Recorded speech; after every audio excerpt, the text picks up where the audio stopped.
Com as pessoas em quarentena passando mais tempo com os olhos grudados no computador ou celular, um problema está se tornando mais comum: é a fadiga ocular.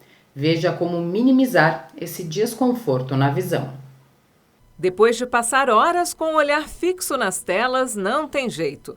Os olhos começam a ficar incomodados e manifestam à sua maneira que é hora de dar um tempo.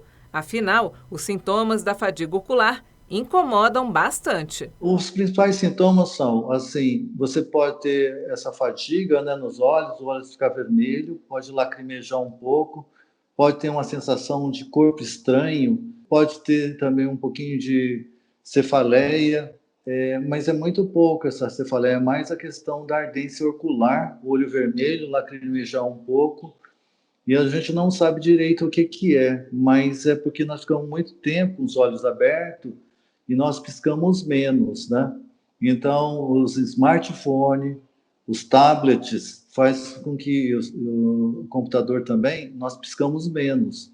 Então, isso diminui talvez em 50% essa quantidade de piscada. Então, lubrifica menos nossos olhos e acaba tendo esses sintomas desse cansaço. Para não ter os sintomas, o oftalmologista explica que é preciso descansar os olhos e não adianta fazer isso lendo material impresso. É preciso mirar algo mais distante. Existe uma estimativa que esses olhos cansados, depois de 3 horas, quase 90% das pessoas têm esses sintomas. Mas sempre é bom, depois de 1 hora, a gente descansar em torno de 50 minutos, 60 minutos, descansar pelo menos 5 a 10 minutos. Não olhar para uma revista ler, mas olhar para mais distante, para a gente poder ficar menos concentrado. Porque não é só isso, quer dizer, tem também a questão dos pixels, sabe, nesses telefones, assim, porque essas luzes, elas ficam piscando e a gente tenta concentrar mais vezes, sabe, ficar mais concentrado, então vai piscando menos. Então isso ah, acaba dando esse cansaço visual. Então você vê que o número é alto mesmo, sabe? Então é uma sensação, isso aí é até um olho seco, porque a gente vai piscar menos. Também há dicas sobre o posicionamento do nosso rosto em relação ao dispositivo. Ficar na altura da cabeça ou levemente nós olhando para baixo, na altura dos nossos olhos, para a gente não cansar.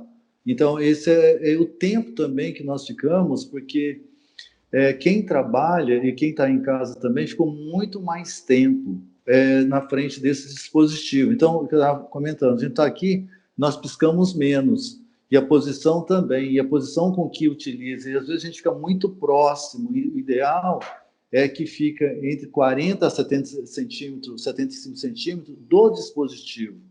É preciso tomar cuidado com os olhos das crianças. Há estudos que relacionam a miopia com o tempo de exposição às telas. Então, notou-se que crianças, e no país asiático, mais crianças serão míopes. O que está acontecendo com tudo isso, essa questão de aumentar a miopia em criança? Porque elas ficam muito... não existe uma explicação assim, ainda razoável para que isso aconteça, sabe? Mas se calcula que o olho ele fica muito concentrado, sabe? Ele não fica tão relaxado. Então, crianças, assim, já se observou que fica em ar livre, tem menos miopia. Então, não sabe se exatamente, parece que calcula que o sol também é uma coisa muito boa, mas também quando a gente está com as crianças no ar livre, elas olham mais distantes também, sabe? Então, para as crianças vai ter esse fenômeno mesmo, que as crianças nossas serão muito mais míopes.